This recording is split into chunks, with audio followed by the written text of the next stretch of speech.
My friends, the great experiment. Discovery. Hidden. Trick. Would you look at that? The greatest trick. And you people, you're all astronauts on some kind of Star Trek. The greatest trick.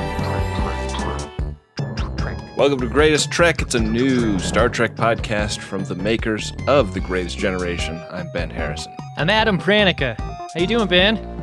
Oh man, a little tearful. It's been a long road, as they say. Yeah? Kind of wild that we made it to the end of the first new Trek show over the course of this run. Yeah, I mean, the reason this whole show started is ending. Now what reason do we have to go on? Well, I mean, as of like the morning that we're recording this, some casting news about the Starfleet Academy series. Oh, yeah. Holly Hunter. Mm-hmm. Holly Hunter's great. The fucking goat. I mean, hold your horses. I mean, she's great, but all right. You don't think Holly Hunter's the GOAT? Who would you nominate as the GOAT above Holly Hunter? Just to, like, define the term, the greatest actor of all time, in your opinion, is Holly Hunter, who is great. Yeah. I'm not arguing that at all. I'm sorry, Adam. You must not have seen Raising Arizona. You got to check it out. It's amazing.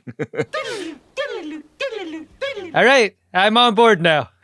This will be kind of seamless in the edit, but as we were recording, Adam just dropped his headphones and walked away for 2 hours and just came back having presumably watched Raising Arizona. This is why I love our job. I'm doing my job in shorts and bare feet. I stopped our job a minute in to go watch a movie. And here I am, ready to do that job once again. And would you say you're ready to sign off on GOAT as a honorific for Holly Hunter? Oh, sure. Yeah, why not? Okay, then. I'm not ready to debate that with you. You know what? We should debate that in front of Hodgman. Mm-hmm. Oh, yeah. Hodgman, come on Greatest Trek, you coward. Debate me. Yeah, I'm sure he'd be game for wandering into that minefield. Actually, Hodgman was on Greatest Trek recently. In the bonus feed, we recorded an episode about Quantum Leap with him. And we barely argued at all. Yeah, it was a pretty mirthful, friendly, dare I say, fraternal hang. Yeah. It was all of those things. It was a great time. It was a good time. We got a lot of episode to get into here, buddy. I kind of don't want to tarry too long here in the Marin. Whenever we have an episode we really want to get to, I feel like we should do like a hard Marin. And by that, I mean like Discovery, people. The finale. And then like a couple of guitar licks, like boom, boom, boom, boom, boom. Yeah. Let's do this finale. Let's do it right. Okay, it's season 5, episode 10. Life itself. You know the greatest danger facing us is an irrational fear of the unknown. Let's fly. The uncertainty. We talked about in the last episode about maybe having a special drink for this one, Ben. Did you choose a special drink for this one? I have a glass of seltzer water with some ice. I know Wynde hates it when I have a glass of ice water.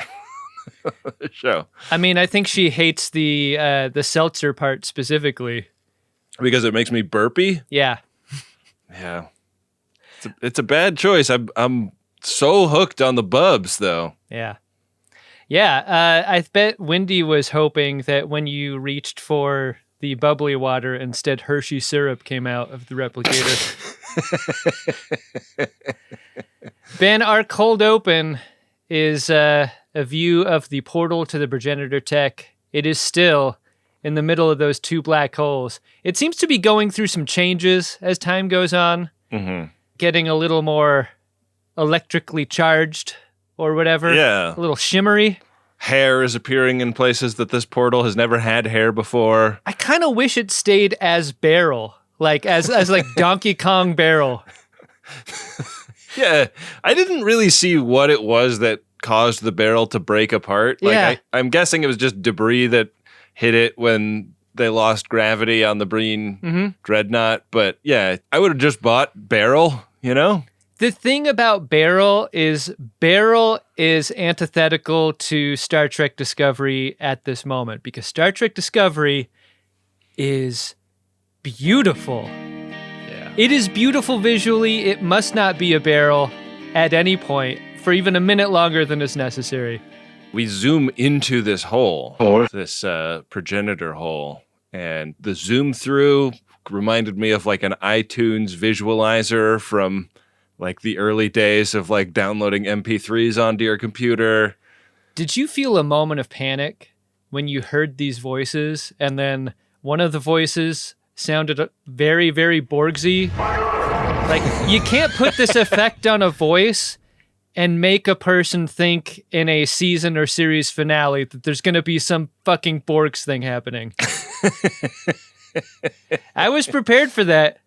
It could have happened. A lot of geometry going through this tunnel, too. Yeah. Because we never really got to check in on... I mean, like, maybe we'll find out in Starfleet Academy what's good with the Borgs in the 32nd century. Michael Burnham wakes up in a Apple TV sci-fi series. Because what this looks like to me is prestige science fiction television, and very specifically, not Star Trek. Yeah, it was a really beautiful environment design, but yeah, I kind of agree that it felt very much outside of the kind of visual aesthetic of Star Trek up until now, which I think is a good choice because it makes it feel alien, very weird. Yeah, I loved it. I mean, one of the most beautiful episodes of this series is this one, and it starts here. Yeah.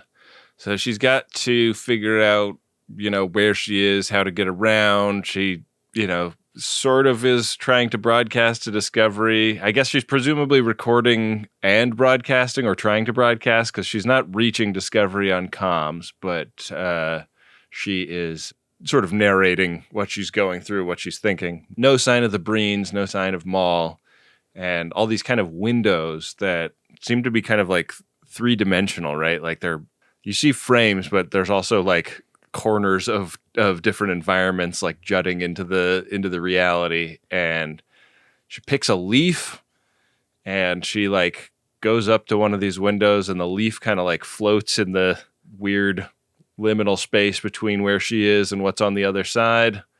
And then she sticks her hand in. She gets sucked right in. How often is the touching of a thing like a leaf in a science fiction place a very bad thing?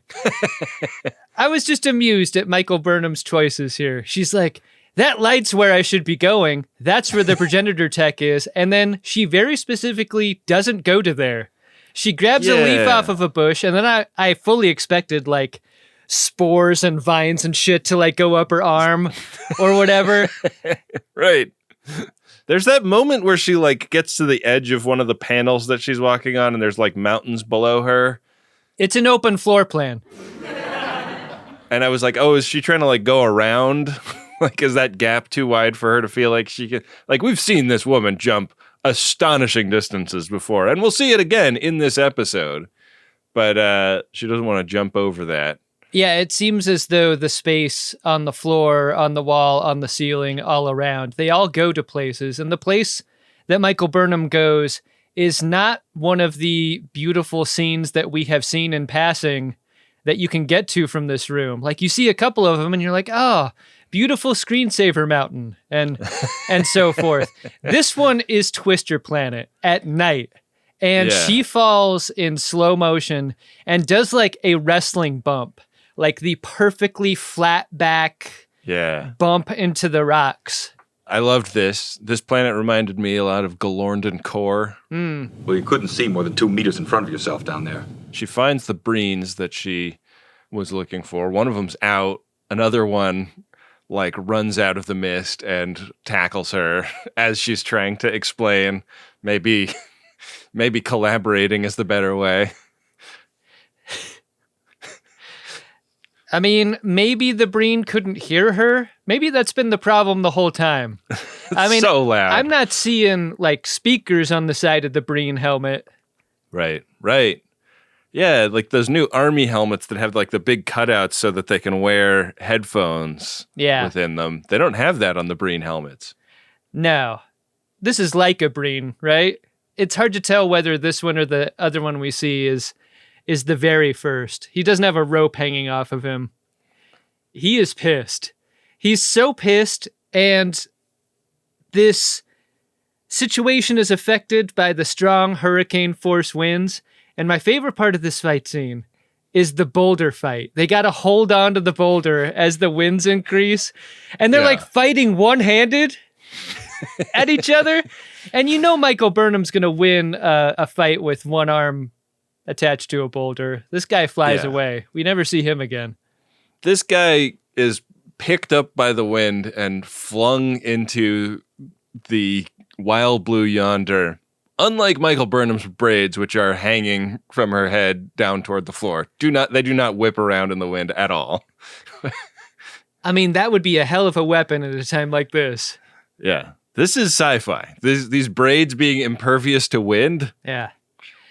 You see in the very first scene, like as soon as Michael Burnham lands, you see this portal, like, I don't know, 50 feet up, and you're like, how is she going to get back up into there? And then the fight breaks out, and then the fight ends, and then the wind picks up again, and she super jumps the wind. Hell yeah. Back up into the Progenitor lobby area. The idea that she is able to do this in one try, I'm glad they edited out all the other tries. I think that's a smart choice, right? Yeah. The original cut that they turned in was like an hour and 20 minutes, and the studio had them cut out all the tries. Sonequa Martin Green turns into Tom Hanks from Castaway after a certain amount of time, like jumping, and then like removing a tooth with a skate, and then jumping again. She finally makes it. Finding some crabs to eat. Yeah. Amazing. But the fight is not over for Michael Burnham. As soon as she pulls herself back up into the lobby, that other Leica Breens comes out and starts shit for only the briefest moment, because Mull shoots him down. Yeah. And he's dead. Like a Breen, got a rope around his waist, like a Breen, but he got pulled right into space, like a Breen. Guess you don't turn your back on the Progenitor tech either, like a Breen. Mull is coming from like a right angle, like gravity shifts around depending on where you are in this place, and Mull is very well armed, and she killed this Breen. But so is Michael Burnham, right? Burnham's always armed.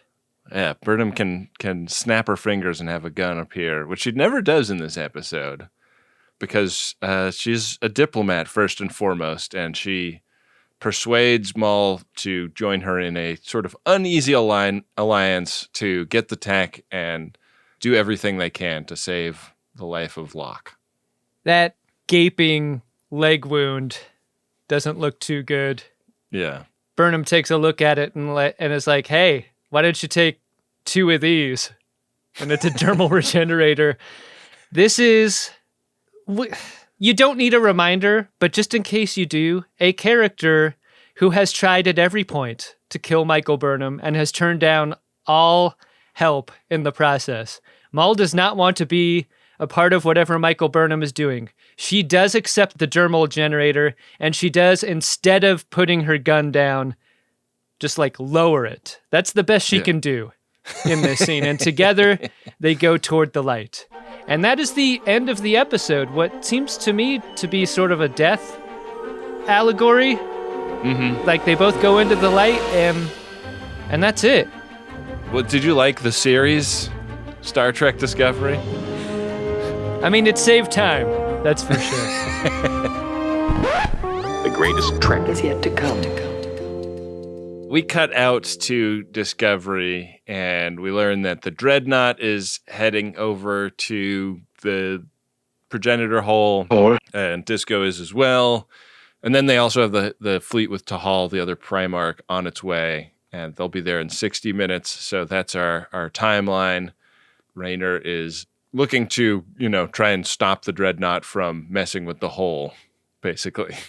Ben, how would you choose between the words dreadnought and juggernaut? Because these were interchangeable to me as I was writing my notes for this episode. Oh, well, dreadnought is the ship and juggernaut is an X-Man bad guy, I think. That's it, huh? Yeah. All right. I got X-Men on the brains. I've been watching 97 and I like it. Oh yeah, I have too. I haven't quite finished it, but I've been enjoying that program. Good stuff. I think that the theme music was better in the original though. Doesn't it feel like they kind of like pulled back somewhat on the theme music for X-Men 97? I thought it was exactly the same. Oh, really? Yeah. Maybe I'm wrong. Maybe I just remember it as being better. I mean, I think it was probably tuned up a little bit for a modern TV. Yeah. So back at Starfleet HQ, Admiral a little too old to be a server at Applebee's, and it makes you wonder what's going on in his life that has led him to this. He discusses this mission with Saru, this mission that requires Saru to get on a shuttle and get out in front of the fleet. And the safety of the universe hangs in the balance. The idea of Disco getting and claiming the Progenitor tech, keeping it safe, that's going to save everyone. Right. However, we've got some real cold feet about ordering Saru into a dangerous mission here. And it made me wonder, has Admiral Gym Teacher at an all-women's school ever gone through the coursework that requires you to sentence Geordi to death? Did we stop using that training aid? Because I feel like Nan should pop the VHS tape into the combo player next to them for him to watch it. What are you doing? What would be grounds for ordering someone to go on a mission where they might die? I don't get it. If not this. Yeah. I don't understand it. Somehow Nan's volunteering puts them over, and everyone is in agreement at that point that the mission will go ahead. Grudgingly, Admiral Safe Deposit Box full of passports agrees. Yeah. And Yeah. off they head. Back in the Progenitor lobby, Burnham and Mull have been walking forever and not getting any closer to this light. And it's a good thing it gives them time to talk, because that is what they do. And the argument here is how Mull doesn't trust the Federation, clearly, as evidenced by, she just gestures behind her, her entire history. And Michael tries to convince her that she can. And there is absolutely no supporting evidence given by either of them that makes it seem as though any sort of compromise is going to happen here. Yeah, I mean, the thing that she cites is I don't trust the Breen either, but at least I can align my interests with theirs. They don't really have a choice but to work with me, and you do. The conversation does not go to a crescendo of any kind. Michael Burnham just fucking attacks Mull here without any warning. We'll see about that. I love this. And then they have a zero gravity fight where they fly through a portal into a purple planet, and Michael Burnham has the fucking audacity to say it doesn't have to be this way when she started the fight. And they fly back into the Progenitor lobby and then down into a hellish sub-basement straight out of a Mortal Kombat video game. Yeah. What is going on here? If I'm Mull, this is not convincing. Mull has had enough of you. Is that why she kicks Michael's butt down into that fiery pit? Perfect. It looks great. All of this looks amazing. It does. I need to stress this. Purple Planet made me think that this would be the favorite planet of your mother-in-law. Of most people's mother-in-laws, I think. What was the Star Trek J.J. Abrams movie where they're rebooting the volcano, but also those Lumpo guys are chasing Kirk through the forest, and it kind of looks like this. Yeah. I wanted to see those guys. Yeah, the Lumpos. That would have been fun, right? They're probably doing a lot better now, a lot more advanced. Maybe it's not a Prime Directive violation this time. Yeah, we're saving all the loaf for the wedding reception scene at the end. We're not going to see any of them until then. Yeah. Back in space, Disco isn't getting attacked by the Dreadnought. Instead, it's getting attacked by the Breen fighters that come from it. And as they're zooming around trying to evade, they notice a patch of plasma ahead. And initially, they're like, whoa, watch out for the plasma. Let's not get in there. That's right now. But seems like they're setting up the plasma for something interesting down the road. Yeah, that's Chekhov's plasma. And Rayner is thinking as they get attacked by these dozens and dozens of Breen fighters, like, you know what? This is just like that episode with the avalanche when we were chasing Maul and Locke on that dusty desert planet earlier on in the season. And whatever happened to that father and son renting those bikes? Like, we could turn this into a situation where we split all of the fighters onto separate credit cards to sort of distribute the debt of what's going on here. And he just goes on with like the situation with that family renting the bikes and the whole bridge crew. Like they just do that reaction shot to each other. Like, what is this guy on about? They're like, there isn't a drink cooler in the bike rental. I mean, this is a desert planet. That just seems like money being left on the table. Like, what is the guy thinking starting this bike rental out here and you can't even get like a Gatorade or anything? The tension in this scene is like, in order to avoid these shuttles, they need to get further and further away from the Progenitor portal and where Michael Burnham is. And Book is like, I can go out there in a shuttle and stay close while Disco fucks off and deals with this other problem. And Rayner's like, it's unorthodox, but I'll allow it. But first, Book needs to inject himself with a bunch of anti-radiation drugs and fortify the shuttle that he's going to be in against radiation. But here's the thing. Like, those two ideas have an expiration. Like, they're only going to get you so far. Eventually, the radiation is going to get you. Yeah. What's also going to get you is Culber, who forces himself into this mission and the shuttle. In another scene where like in engineering, Stamets is like, Culber, you can't go, babe. We need you in this family, I promise. And Culber's like, the universe will literally end if the wrong people get the Progenitor tech. I would love to stay and hang tier with you all day, babe. Yeah. You know that. This is just slightly more important than hanging tier in engineering. I'm never going to be a part of the plot unless I get on the shuttle now. Book and I have been in kind of a competition all season to see who could wedge themselves sideways into more plots. Yeah. And if I let him just go do this by himself right now, then I lose. But if I do it with him, we both win. Smash cut over to Mortal Kombat, where Maul and Burnham are taking a break to talk. Burnham wants Maul to stop fighting her, even though she started it. Right. And takes an opportunity to say once again that Michael Burnham knows what it's like to lose a person that she loved. Now, not to death, just like a sort of uncomfortable relationship situation that feels a lot like death to a person. And this is in no way diminishing what happened to you, Maul, which was actual, literal death of your husband. And while Book isn't my husband, I still feel a great deal of feelings for him. And we have kind of grown apart a little bit, which I'm going to assume you recognize as a form of death. Right. See, aren't we more alike than different in our experiences? And Maul is like, now that you put it that way, here's my knife and my gun.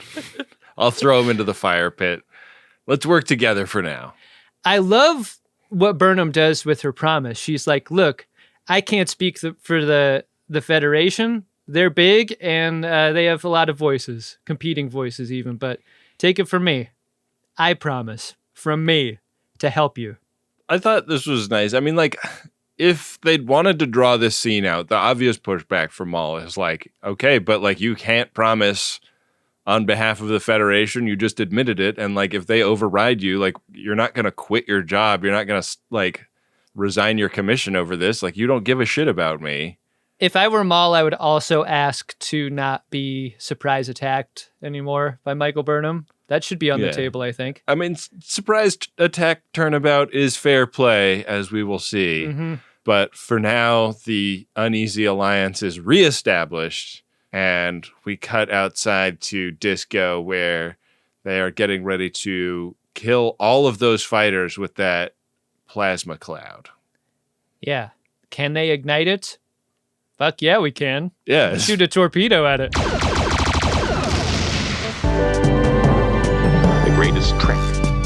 Burnham is figuring out that the progenitors thought maybe like in more dimensions than 3. And so she figures out that like these like vertical lamps that are all around the space in the like lobby area of the progenitor hole are in fact doorways, and there's like a penumbra around them that you can stick your hand in, and it opens up a portal to a big space with a bunch of flowers in it. That seems pretty good. Like that's a new environment that seems better than this environment.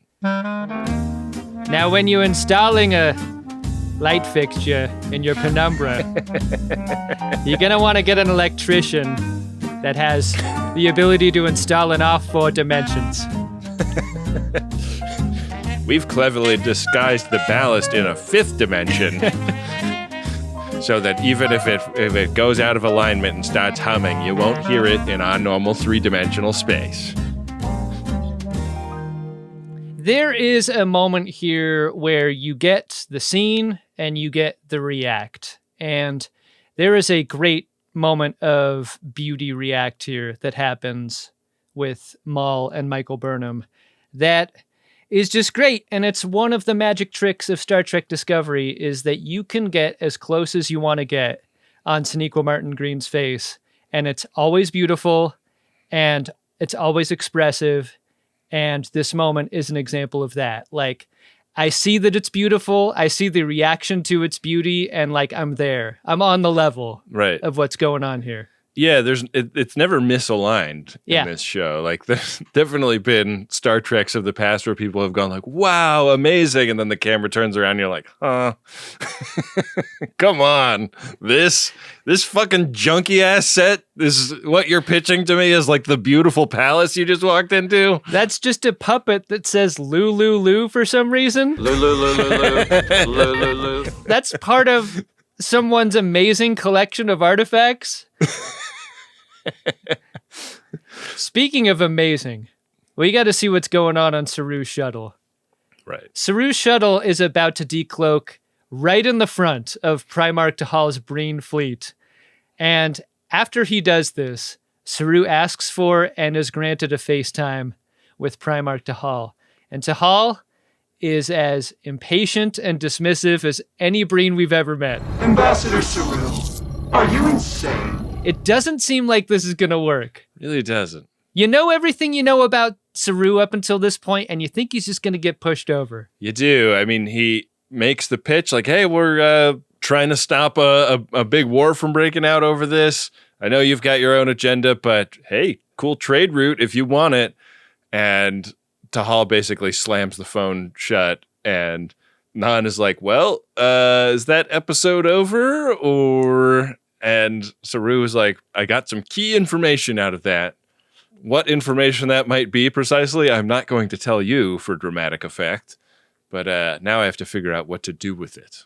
That's an interesting tension you just described, because he doesn't do that for dramatic effect, but Saru needs Nan in order to reveal so much in dialogue, the same way that Book needs Culber in his scene to do dialogue with for exposition. Like, these could never be solo missions because this is a TV show. Right. And these shuttles are just so big, it would just look silly to be alone on one, you know? Yeah. It's like driving a Ford Excursion, you know. It's like, you got to have kids in that to make it look right. It makes a lot of sense that Primarch Tahal is like, fuck off. Fuck off because you're in a shuttle, and what are you going to do? And also, I got to find out what's so important between those black holes. Yeah. Like, that's obvious. Anyone could understand that. We cut back to Burnham and Maul, and they're in this field of flowers, and Burnham is tricordering and says, we are standing on the technology. The technology that the progenitors created is right beneath our feet. Even though there's a walkway right there. We're going to trample on through these flowers. A act that sentenced Wesley Crusher to death. Mm-hmm. Very early on in TNG. We're just going I to... don't know the rules here. This is the most insane choice. It's always sad. Now doubly so. They're just going to traipse on through past a gravesite cairn that Michael Burnham immediately clocks. Like, knows the story of. Yeah, how'd you know that? It looked, in a Jurassic Park parlance, one big pile of shit. It did. It did indeed. Where did they get the rocks? You never see... Okay, here's what they did. They go to Hurricane Planet. They get rocks out of there, take it on over to Poppy Fields section or whatever these flowers are. Now you're stacking rocks, baby. That must have been such a, bittersweet moment for this group of scientists, right? Because it's like, on the one hand, our colleague dead, very sad. On the other hand, we get to go to Hurricane Planet and wait for the gusts and then throw rocks up through the hole. Like, woo! I threw a boulder the size of my head and it flew 35 feet in the air. My headcanon is that the scientist who died was still alive when they were moving all those rocks. Like, huh. I mean, I guess I am first up for whatever experiment we're running, but it seems like the gathering of rocks is premature. Hey, what y'all bringing all those rocks in here for? So they arrive at a glass table with a bunch of yellow petals everywhere. It's like a honeymoon suite for two people who are just friends in the middle of this thing. And the glass table has a bunch of triangular tiles on it. And Michael Burnham recalls that message she received about building the shape of the one between the many. And Ben, I know you had it solved here. I had it solved here. Everyone had it solved here, right? I wanted it to be make a progenitor out of clay or something, but kicking off a montage of really funny versions of yeah, clay progenitors. Yeah, or Maul really trying hard and Michael Burnham reaching her arms around Maul to help her, throw the pot that she's going to base the shape on. This is meant to show Maul being dumb, though, right? But impulsive. That has to be its only use. Right. Too impatient to try and think through the puzzle. What Maul does is make one big triangle by stacking them all together. And yeah, I mean, I was just stressed that Michael Burnham revealed the final piece of the clue to Maul, because I was like, you guys have been sneak attacking each other all day long, all season long, really. Yeah. What are the chances she doesn't? And then Book calls, and it's a very staticky call. So Michael is going around trying to hold her phone up, that super futile thing that we try to get a better connection. And Maul bonks her on the head, goes and unbeams Locke out of her pattern buffer, and builds herself a big solid triangle. When she touches the table after this, what happens is shocking. It's her being electrically connected to the table, and big beams of energy shoot out of the corners of this room. Yeah. And on Disco, they see the portal start to change. Did this seem like a bad thing to you initially, or just oh, she's getting the power? Well, the music cue was what suggested the bad thing to me. The music changed in an ominous way. But this is presumably what happened to the person under that cairn, right? They're going to need more rocks. Yeah. Well, they know where to get them. That is now your chair. It's a new ship. So meanwhile, Disco gets chased into the plasma, and as they're getting chased by these Breen fighters, they learn that the progenitor hole is starting to connect to and fall toward the black hole. They fire their torpedoes at that plasma cloud and amazingly just take out all the Breen fighters all at once. Hell of a shot. It was a hell of a shot. It was also one of those moments where there's that pregnant pause in between letting the torpedoes go and getting the report back from whoever announces it, that I was like, surely they cannot be taking like all of the threats off the table in this moment. It's going to be like, oh no, they have like special shields that make them even more powerful when they're inside of plasma explosions or something. No, it just works. 100% success. Yeah. Great job. Great. So that only solves one problem. The other problem is this Breen dreadnought that's bearing down on Book Shuttle.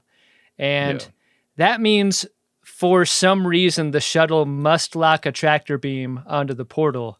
This is important. I watched this episode several times.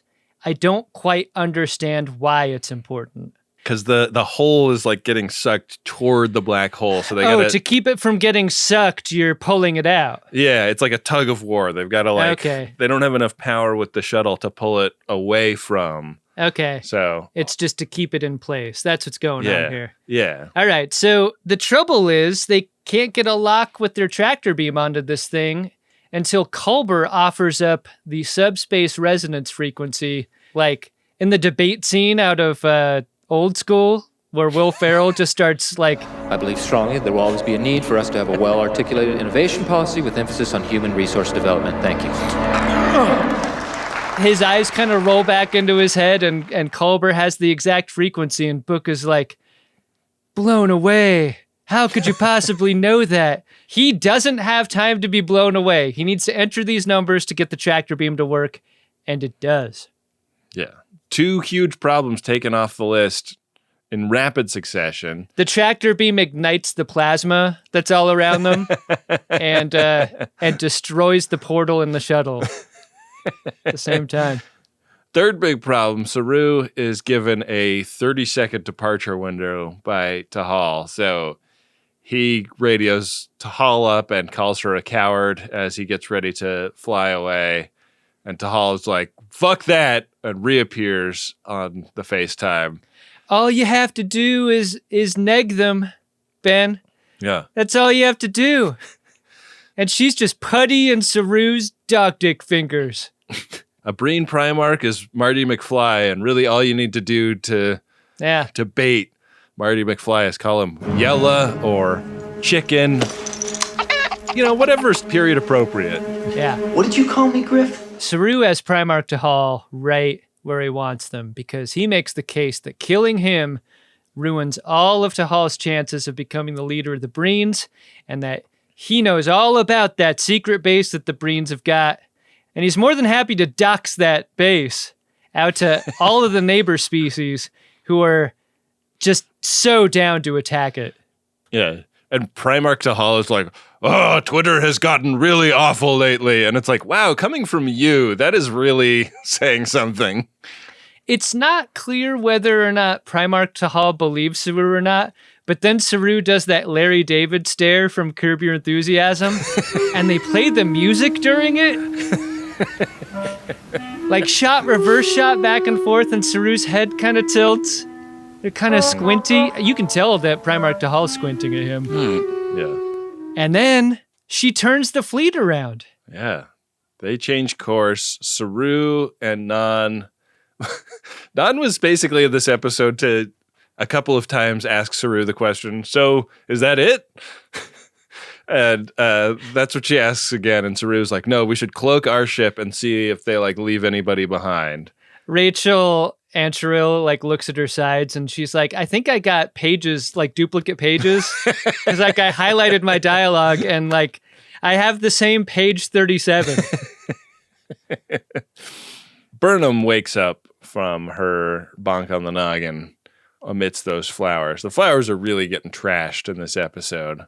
That's the problem with trying to cultivate a moment like this. Like you think the rose petal thing is going to be cool and fun until you got to dig them out of the trap of a tub. Yeah. Ugh. That's no revolting. Good. Yeah. She sees that Maul is like electrically locked into this glass table. You got to hit her with the broom, right? Right. Like, what is happening here? Why does she just grab her? Did the scientists not think of this with their colleague?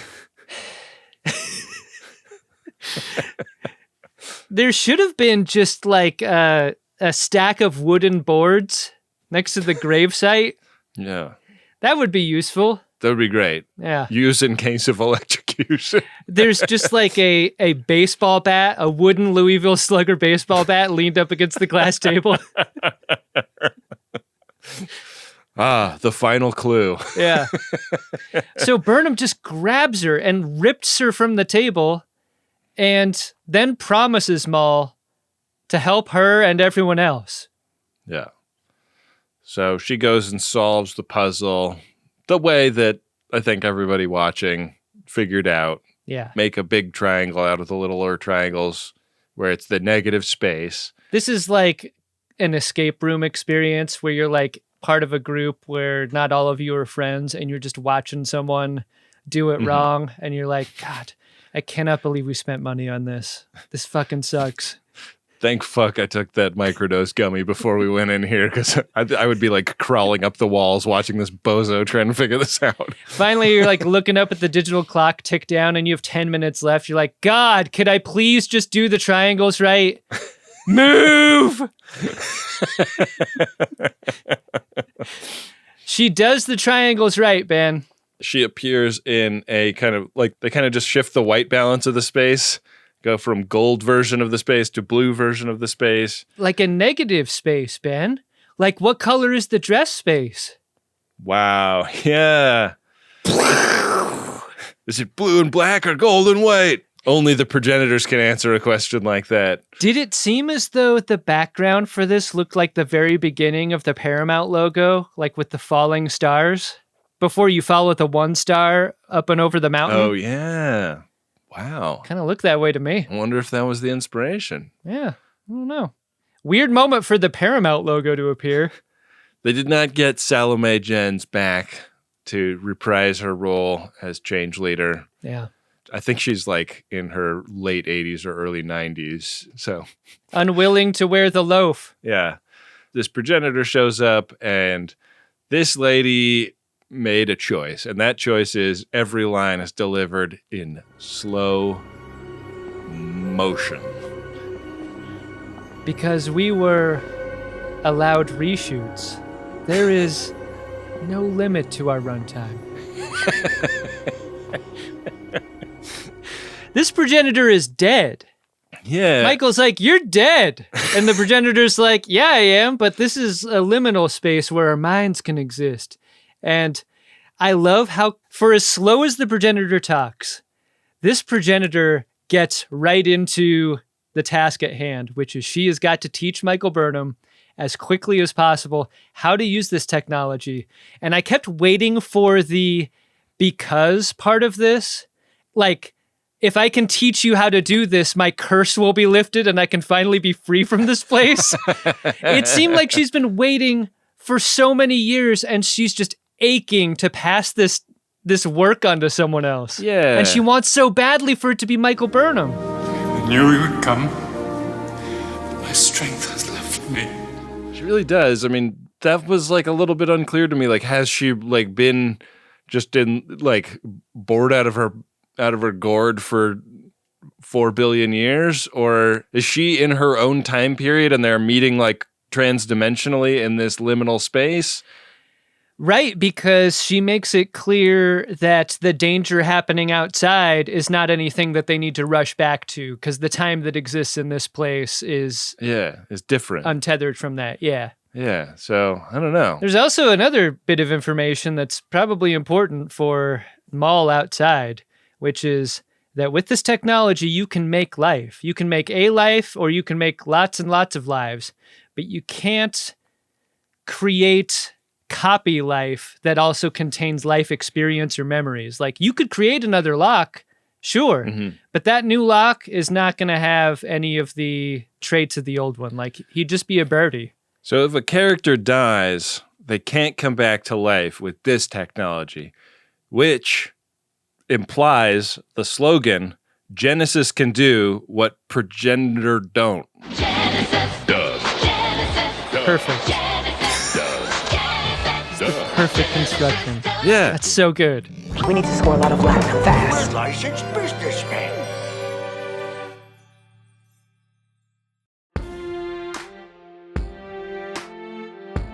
Well, it's a new ship. She's got the right name. right name.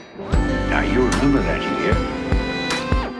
So a bunch of this information is spilling out, and Burnham is doing her best to be a student who is in class but also distracted by something out the window. Like, Right. she's like, okay, cool, I get it, but like there's this other thing, and the progenitor's like, all right, so you want to start making life now? I got to teach you how to use this thing. Yeah, it's my duty to teach you the ins and outs of pleasing that booty and using this technology. During this conversation, Burnham's like, all right, I get that you want to teach this to me so badly. I mean, after all, you created it. And the progenitor's like, what? No, we just found it. And I think the people we found it from someone else. This thing goes way back. So far back, we don't even know how far back it goes. I loved how disappointed Michael Burnham looked in this moment. Yeah. We found them here. She is destroyed by this. You found them? This is a used car? What? Can I get the Carfax on this? Like, what the hell? Oh, so, like, it's important we stop asking questions at this point. We cut right back into Book Shuttle, and the shields are failing, and it seems like Book and Culber are going to die here. Culber's like, I can see you want to stay up until the very end and make this a suicide mission. I'm going to punch out at the very last moment, but I'm going to stick it out and tell you all about how I knew about the tractor beam code. Because once you have that trill magic done to you, it has side effects that last longer than 4 hours. One specific side, actually 2 side effects, Book, but only one I'm going to tell you about. Right. The other is private. I'm wearing a very loose-fitting uniform at the moment. Sure, you could probably guess what the other one is. Yeah, kind of a weird downshift in the energy. And then Saru reports to Rayner that he is tracking this cloaked scout vessel that Tahal sent to figure out what was going on at the binary black holes. Did you get the sense that they destroyed this thing off screen? The scout vessel? Yeah. No. What happened to this? It gets jumped with the other ship later. Oh, okay. God, thank God you're here, Ben. I didn't get that the first time I watched it, but I didn't get it the second time. I'm pretty confident that that's what goes on. Yeah. So Rayner comes up with this idea like, okay, we got 2 Breen ships left to deal with. What about we spore jump them way the hell out of here? And everybody is like trying to tell Rayner no until they're like, wait, actually, that's a great idea. This is a great scene that goes around to the different bridge stations. Like, Rayner says Shakari, and another bridge crew person says vor to vor. The other one says something unpronounceable in Andorian. And then there's like a full-on, like, 45-second monologue about, like, the importance of Shakari and that it was actually named for Sean Connery, but he didn't accept the role of Cybok. Like, yeah. But then everybody in the comments is like, I can't tell if they're being serious or not about that. And we're like, no, we're being really, that's real. Yeah. You can look it up. Banishment to the galactic barrier. Yeah. And Rayner, I love it. He gets on the 1MC and he's like, look, guys, we're about to do something extremely radical. And I just want you to know I really dig your vibe. Hangs up.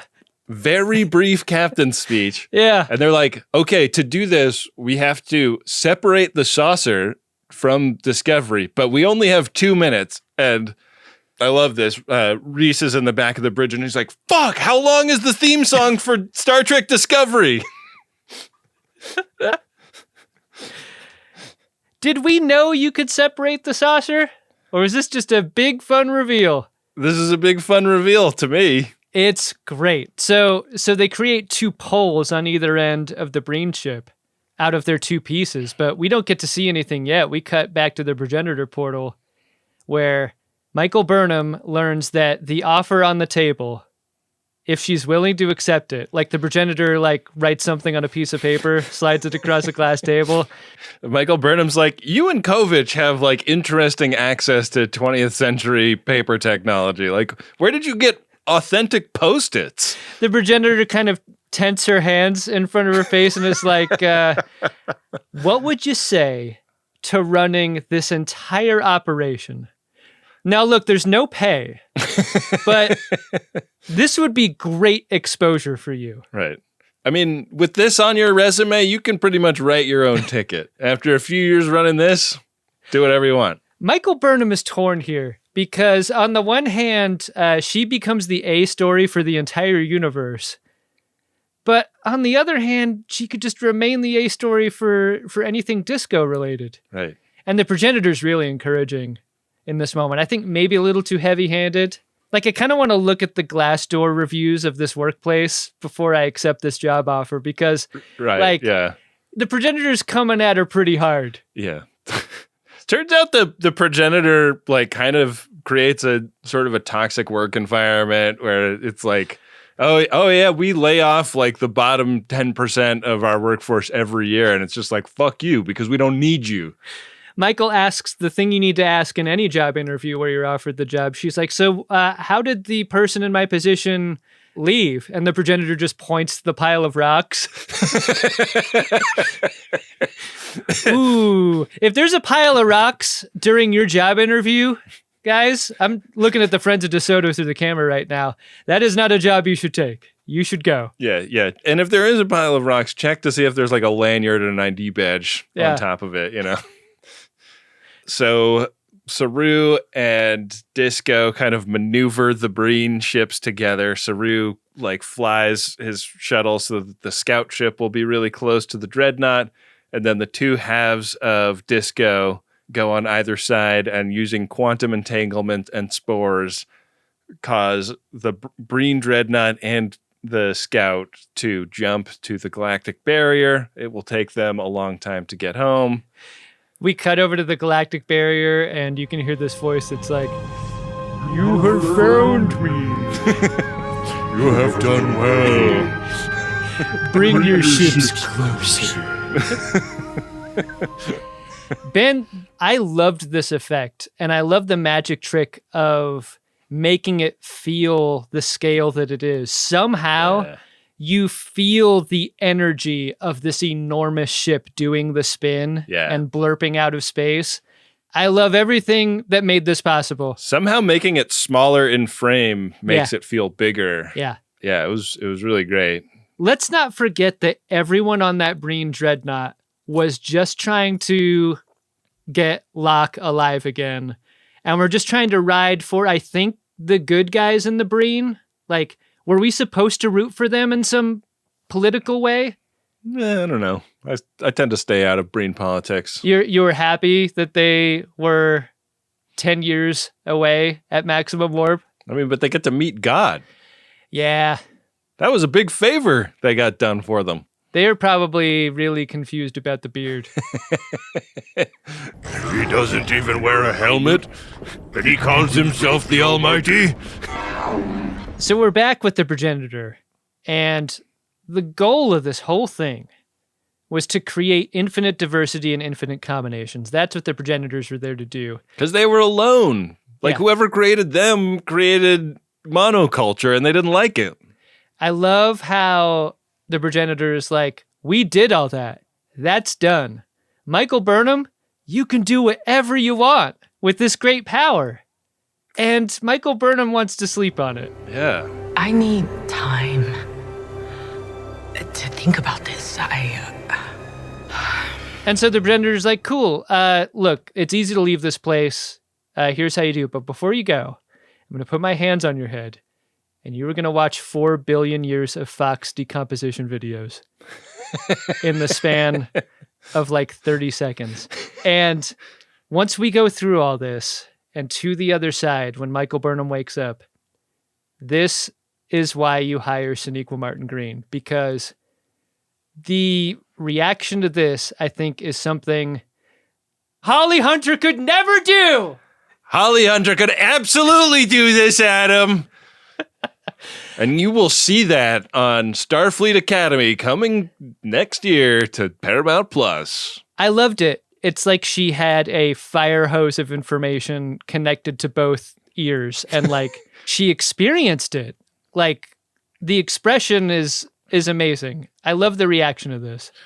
Yeah, I mean, like you bring up Holly Hunter, but like in all seriousness, I think Holly Hunter is like one of the few other actresses I can think of that could like shift into a gear like this and sell it. Holly Hunter is not running away with you, Ben. I wish she would. I wish she would. Burnham wakes up Maul after this experience and tells her, hey, we gotta go. Also, Locke is gonna be dead forever, but we gotta go. We gotta go right now. Good news, bad news. I just watched a lot of foxes decompose just now. Yeah. You gotta let this guy go like that. Yeah.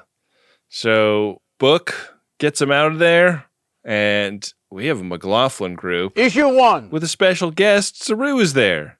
Stamets shows up with Adira, and he's like, this is an absolutely monumental discovery. I downloaded your tricorder data. Amazing. He comes so close to saying the phrase, the greatest discovery. He just works the word scientific in there, and that's fine. We'll take it. Yeah. This is the greatest discovery of our lifetime. There's an ache to this scene that is, they have such an opportunity to take and use this thing. After all, Michael Burnham's been offered the big job, the biggest job. Yeah. And her decision, her take is to leave it. Leave it. Leave it. Yeah. Not just leave it, but like leave it beyond the event horizon so that nobody else can come grab it. It's I had a real problem with that plan, Ben. Did you? Because you're scared of event horizons? It just seems like the assumption that on a long enough timeline, no one would ever be able to get a thing from inside the event horizon of a black hole. Like, that's a pretty big assumption, right? Yeah. Yeah. You don't think tractor beam technology couldn't advance to that level eventually? I don't know. I don't know. Why not just destroy it? I'm not a 32nd century physicist, Adam. I can't answer these questions for you. You're a 21st century digital boy. That's what you are. So they're in disagreement for a moment, and then they all kind of agree to obey Michael Burnham here, and then everyone leaves except Stamets and Adira. And Adira shares an observation with Stamets, and it is praised like an absolute miracle. Adira is sharing opinions. It's just a relief to have somebody say the moral of the story right out loud, just like an old episode of TNG. You learned something, and isn't that good enough? So we watched Discovery put the Progenitor portal behind the event horizon, a place that we are told will be safe and ready for use should you listen to this speech that Michael Burnham's making, right? The idea is that the progenitors could come back and get it. No, it's like, for all intents and purposes, we destroyed this instance of the technology, but if the entity that created it needs it again, they should be able to create it whenever they want to. Right. Because any technology or intelligence smart enough to make a thing one time can make it again. That's Isaac Asimov, right? I guess so. Yeah. So back at Starfleet HQ, Book visits Maul, because we got to tie off that storyline. And Maul has been true to herself the entire time. She does not care about what Book has to say. She lost her husband and wants to be sad about it, and Book will just not leave her alone to do that. She's lost everything, but she found a book. Maul's going to be locked up for a little while, an undetermined amount of time, and then be taken to Dr. Kovich for additional punishment. Speaking of Kovich, he checks out with Burnham. The red directive is closed. She gets to keep her infinity jewel, and they talk a little bit about what his actual identity is. This, I'm guessing, will be lost on you, Adam, because you're still new to Star Trek Enterprise, but he's also known as Agent Daniels. So you're telling me you're some kind of a time traveler? That's one way of putting it.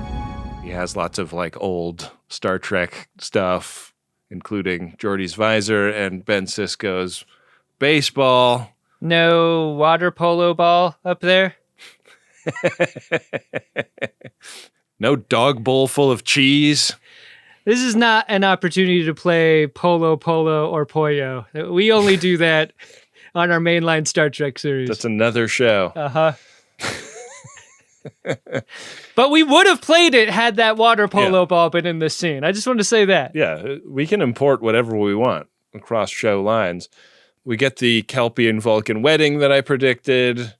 Saru looks like he dressed in the costume of the Tom Hardy character from Star Trek Nemesis, and Trina looks like she's dressed up for Mirror Universe Cotillion or something.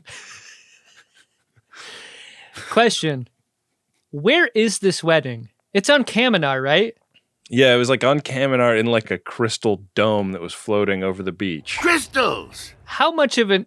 Look, I'm not going to say argument. Argument's too big of a word. But that was a conversation they had, right?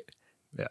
An argument implies that people like lost emotional stability. And I think this was just a discussion, but somehow Saru won. I thought Saru would have gotten past this, but when I look around at the reception and I see no dark, dank, vile, ghostly apparitions attending the wedding, like I don't think he's buried the hatchet there. No, yeah, that's true. Or maybe those guys came to the one on Navarre. Maybe they had two ceremonies, and the greasy guys were like, I like a destination wedding. I've never been to Navarre. Let's see what it's like. By far, to me, the weirdest part of this entire scene is seeing Admiral when all you've ever done is scowl. It's kind of terrifying to see anything else, and honestly, I prefer you the other way. Mm-hmm. Smiling. Yeah. Like, Oded Fair, part of the reason we make fun of this actor is because he's great looking. And part of the reason why is that, like, he doesn't have to do anything to look great looking. When he smiles, there's a weird flip that happens when I look at him. Yeah. Admiral, who makes every room he walks into smell just a little bit better, really freaked me out in this moment. Yeah, I kind of want another serious mission here as soon as possible to kind of cinch that thing up. Tilly, we learn, is starting a mentorship program at Starfleet Academy. God, she just rams a reference to that job into every conversation. We know about your cool job, Tilly. Yeah. Stop salting the wound.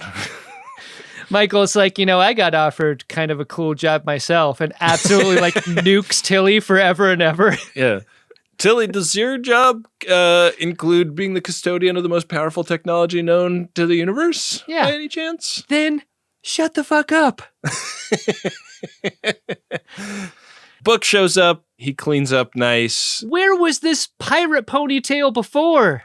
Give me the pirate pony. I know, this ponytail really giving me life. He planted his world root at the sanctuary where they took that transworm when we first met him, and has been exonerated. And he and Burnham take a little walk on the beach. And I was glad that they separated themselves from the rest of the wedding party for this, because doing this at a wedding party is really uncool when you make it about your own romance, your own relationship, center yourself at somebody else's wedding. Instead, they go off and get called back to another Red Directive mission, and we fade to black, and it seems like it's over, but then it's not. Would you look at that? It's many years later, in maybe the most gorgeous house we've ever seen in Star Trek. We've seen a lot of enormous craftsman-style homes depicted on this show, but boy, oh boy. Starfleet captains really pick a specific house style when they retire. Setting Picard aside, Kirk, Riker, and Burnham all have big, lodgy craftsman house as their retirement home, right? Yeah. The dream of the craftsman is alive on Star Trek Discovery. Michael and Book share this house, and they are both old. Look at them. They're old. He does that great husband thing where he brings her a coffee that she pretends to like. And they talk about the big day ahead. Michael's got to do this without Book, which seems unbelievable. This is a science fiction show, Ben, but I had a hard time getting there. Michael Burnham sitting out a main plot point on the series finale. And Book expressing no interest in like wedging himself in somewhere. Amazing. Very strange. But in a visual metaphor that went over 0 people's heads because it smacked them right in the face, Michael Burnham goes outside to mend a fence. A deer comes over. And then they both walk to a bridge with a bunch of water under it.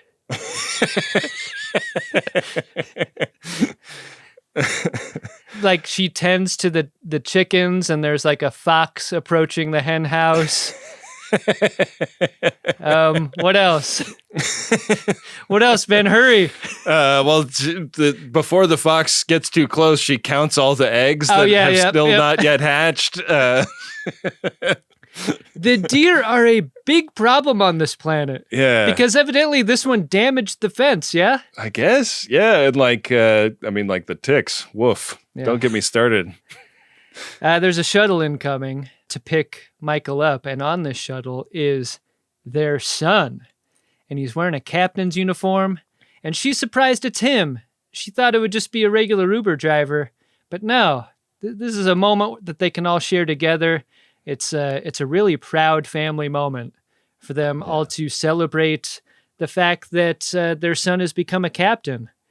And when Michael Burnham single taps her badge, an incredible future admiral uniform appears. Were you with me on this? This costume was so phenomenal. I was like, I want to sue the entire rest of Star Trek Discovery for not having this costume in it all the time. If you knew you had this in the chamber, you had to save it until the end, because I guess so. They somehow did that thing where this is a future uniform that also resembles the past TOS movie uniform a little bit, like in cut and an embellishment. Right. Favorite uniform of the entire show. Absolutely phenomenal. So they fly out of there. It's revealed that a bunch of the transworms have multiplied and are thriving on this planet, as is an invasive world root tree, which is absolutely devastating the local biome. That was the last deer on the planet being prevented from getting sustenance from inside Michael Burnham's fence. Yeah. We get so much exposition on the shuttle, right? Like just a shockingly long conversation between Michael Burnham and this son character that we've never met before. Let's run through the updates really fast. Tilly never got a promotion. She's the longest tenured instructor at Starfleet Academy. Saru and Trina had a nasty divorce, which means the needs of the many outweigh the needs of the few, or the one unless there's a prenup. And Culber and Stamets contracted a life-threatening disease after not changing their toothbrush heads for decades. No. Can't do that. So not all good news. Yeah, but when it comes to finding meaning in your work and life, life itself is enough, man. You don't need to give a rousing captain speech at every moment. Rich coming from you, Michael Burnham. I was so blown away by this. Given how much effort was made in saying what the meaning of things were at every opportunity, to just be all of a sudden, maybe it's an old age thing. Like, don't try to be a meaningful man. Just be a man and let history decide. It's rhetorical nonsense. Money!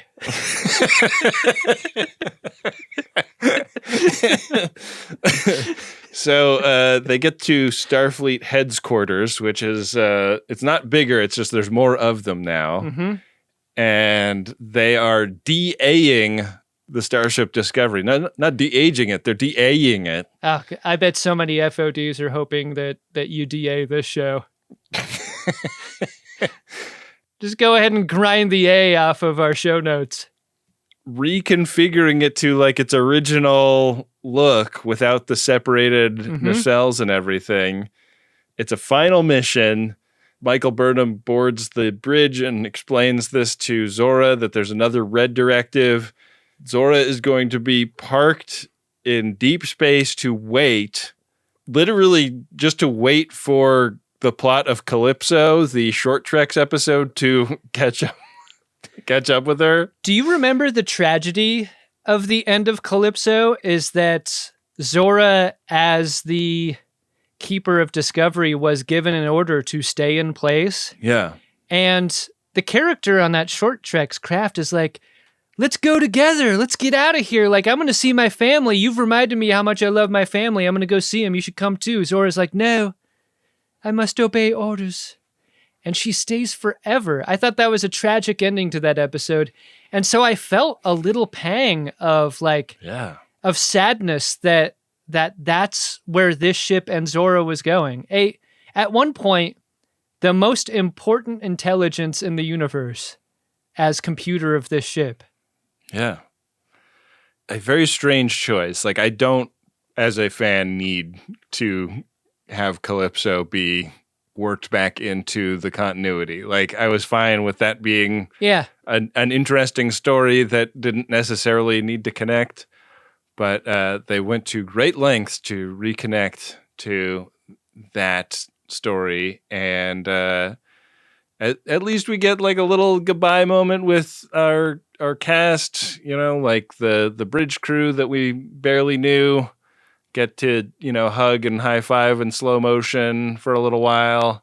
What did you think of how this functioned as a scene? Because it's not really a flashback. It's not really a memory. Right. It's kind of a mix of like what clearly feels like a depiction of real life relationships among the actors who played these characters and the setting that they all worked in for so many years. Like, this is not a memory of a moment that happened. Yeah. This is just a depiction of a feeling made real. Which is very interesting in the context of them working so hard to make Calypso a real thing that happened in the continuity. Right.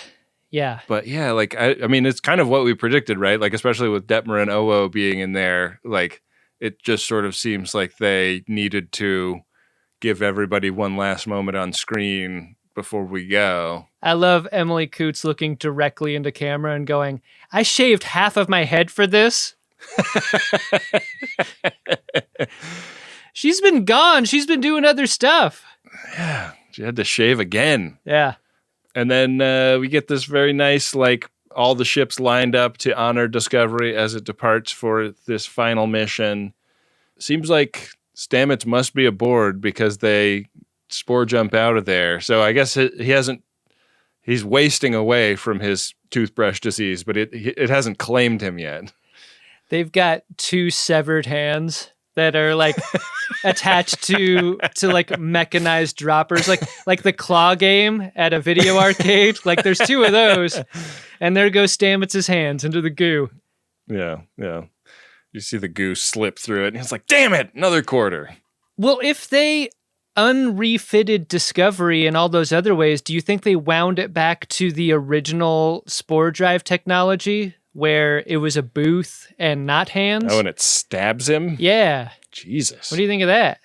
That's even darker. Imagine how thin the skin is on old Stamets. Like, that needle's going in easy. There's just there's no tension at all. You barely even need to push. Yeah, but on the other hand, the computer has a really hard time finding a vein, so it goes like a couple of times before it finds its way home. Stamets is sitting in one of those tubs with a door on it that they sell on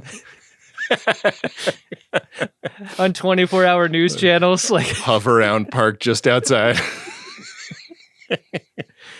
Starship parade to end the episode.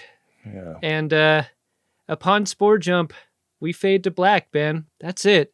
It's the last episode of Star Trek Discovery. Did you like it? She'll always bring it home.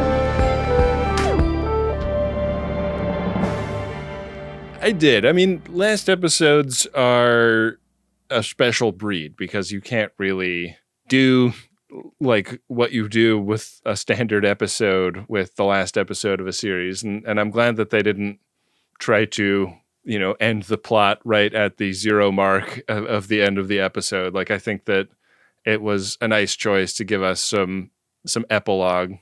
And I thought that the actor that played Book and Burnham's son was good and interesting. Like I didn't think the scene was great, but I thought he did a nice job with it. I almost feel like I want to review like the epilogue and the episode as two separate things, because it felt like there was like an hour of like, this is a Star Trek Discovery thing, and then 30 minutes of like, okay, well, this is just like getting us to Calypso, I suppose. For some reason, I thought when we heard that they were going to do reshoots after hearing that this was going to be the series finale, I naively thought that what they sought to capture was going to be more evenly distributed in the show instead of an appendage. It does really feel like this is the end of the show, is what, like, perhaps we're wrong about this, but this does feel like what they added. Yeah. Is like one thing that they kind of clamped onto the back of the episode. So I think I liked both parts. I watched this for the first time yesterday, so I'm wondering if my feelings will evolve by the time we're doing our series wrap-up episode next week. But the way I've been thinking about it so far has been like, it's good. I just don't care enough about Calypso to like feel like we needed to spend time getting there. Like I would have just liked to say goodbye to my friends from Discovery without all of the weight of timeline continuity hanging off of it. But I wonder if that's production wagging the story dog there. Like, if you get an amount of time to gather all of your resources and your cast together, like, can you go where Tilly is? Can you go where more than Book and Michael Burnham are to touch on all of these characters to get some resolution there? I don't think you can. Yeah. Yeah, no, that's fair. And like I don't know that I have like a better pitch. I guess my pitch is like, give them another season, you fucking cowards. But yeah, like I'd say on balance, I thought it was a nice resolution. I think that the nearly impossible challenge that Disco has set up for itself over and over again has been, how do you pay off the like ratcheting of tension that they've done over the course of the past 10 episodes when you get to the finale. And traditionally they've done that with great big space battle with like super tense high wire act. And I liked that this one was slow and contemplative and full of Star Trek-y ideas, like maybe the greatest power that you've ever encountered is even greater than you imagined, but also doesn't have some of the potential that you thought it might have. And I thought they did a really great job of like handling the satisfaction and also the disappointment of that moment in a way that felt like cathartic and real. That is such a great take. Like, by making Michael Burnham disappointed, she kind of embodies, like, she steals whatever disappointment a viewer might have about the resolution of that. Yeah. In a really effective way. She kind of blocks it. Yeah. Or takes it upon herself to do. She throws herself on the disappointment grenade. Yeah. To save us. Yeah. She's always saved us. She sure has. What did you think, Adam? I mean, as a resolution to the season, it ties it all up. And it wasn't a disappointment in, I think, any way to me, because I think it rises to its own level as a show. It's so beautiful. The performances are very like deep and feeling. One thing I didn't mention was like how good I thought the music was in this episode, especially that the music swelled toward the end of the reunion on the bridge. Like that's really great Star Trek music right there. That really helped cement the feelings. All of the world building that this show does and the visuals, like the very best of Star Trek happens on Star Trek Discovery when we go to a new place on Star Trek Discovery. And you get to do that a lot this episode by virtue of the portals in the Progenitor tech. I'm left feeling satisfied for the Book and Michael Burnham resolution. I'm glad they're happy together.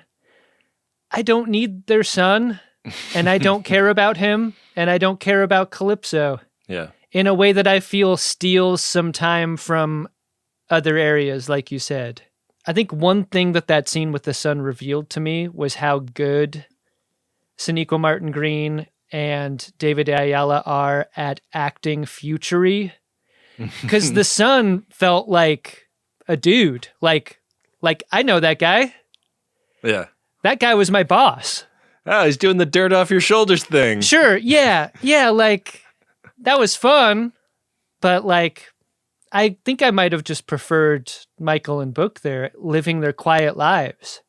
Yeah. I'm going to be thinking a lot about this, because I think they've created a finale that merits a lot of thought in the aftermath. Like, we have seen series finales that aren't nearly as good as this.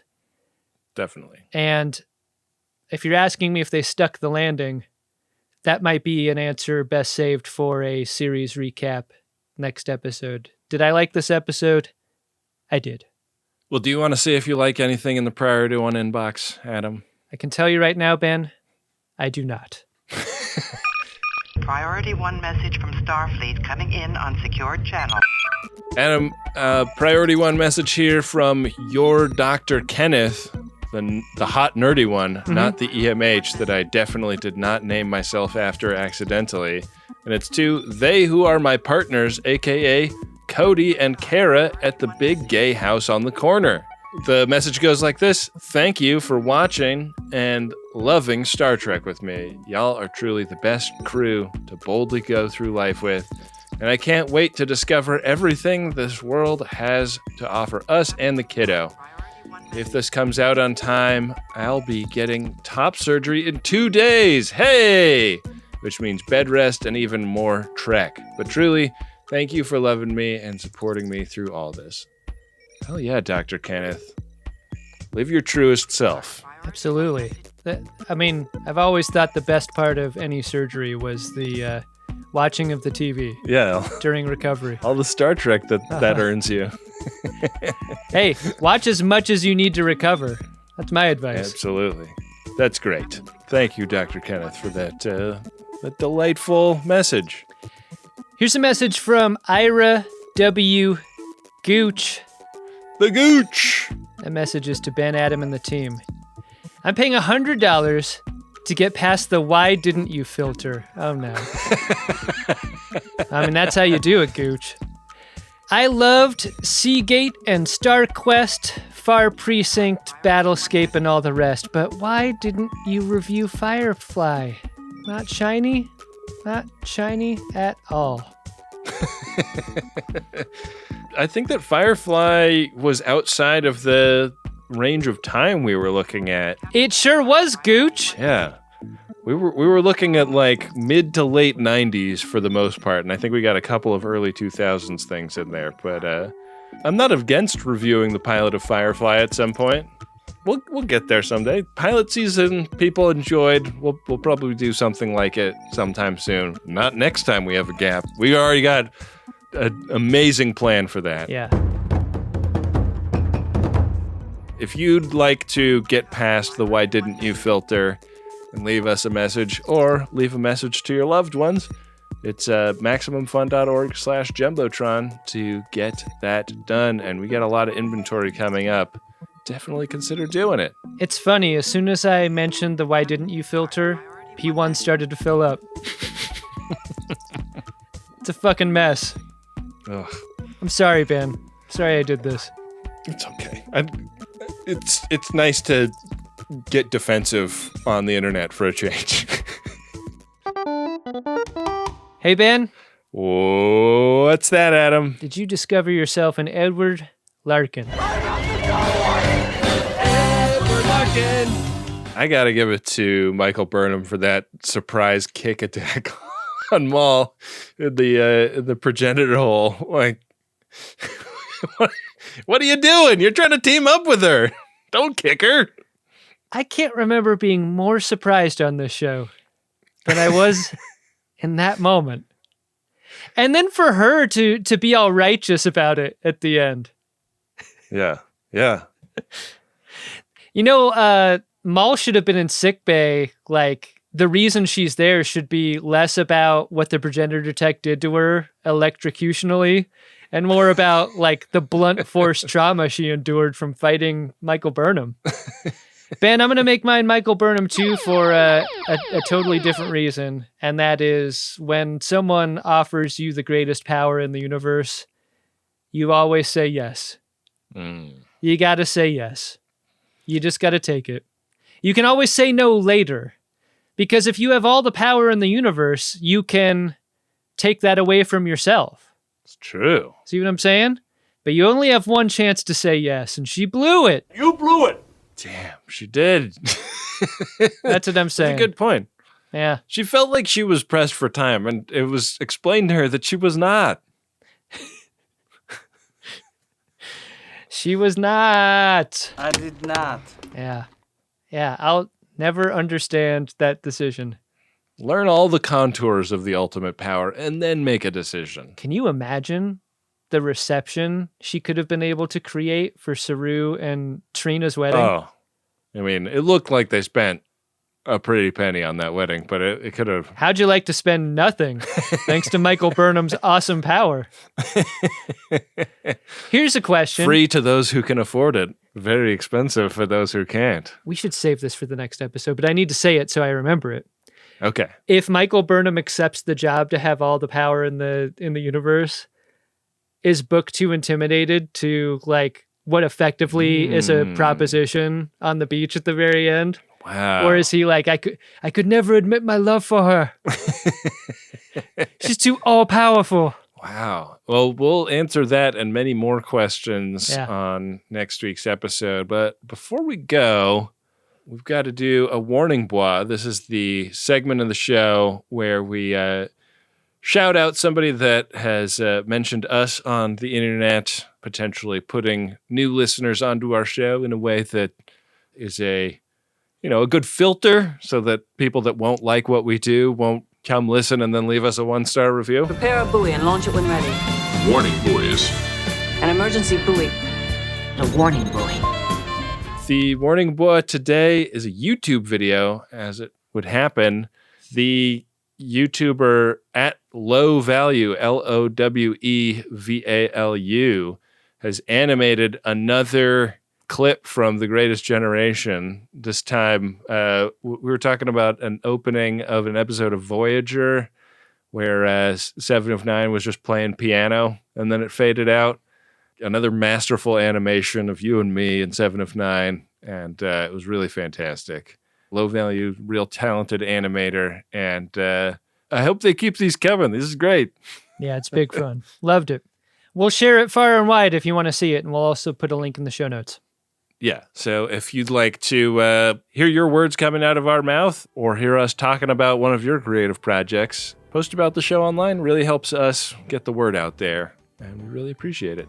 Want to thank everyone for listening to the show throughout the run of new Star Trek episodes we've done back when we started doing this show as a show called Greatest Discovery. You're the reason this whole thing exists, so thanks for your support.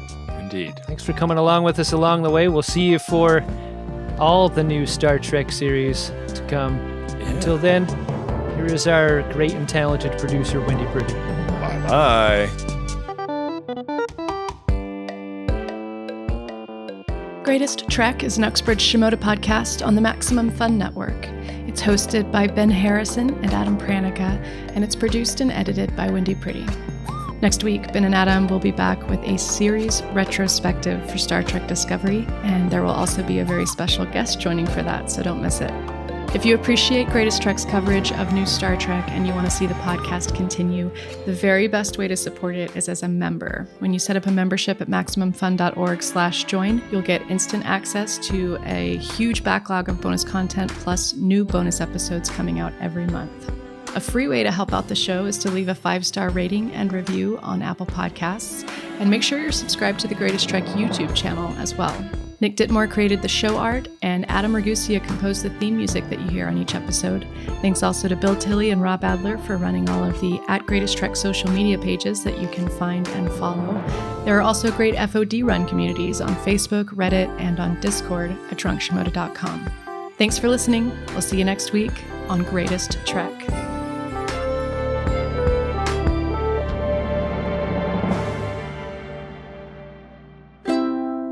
Maximum Fun, a worker-owned network of artist-owned shows supported directly by you.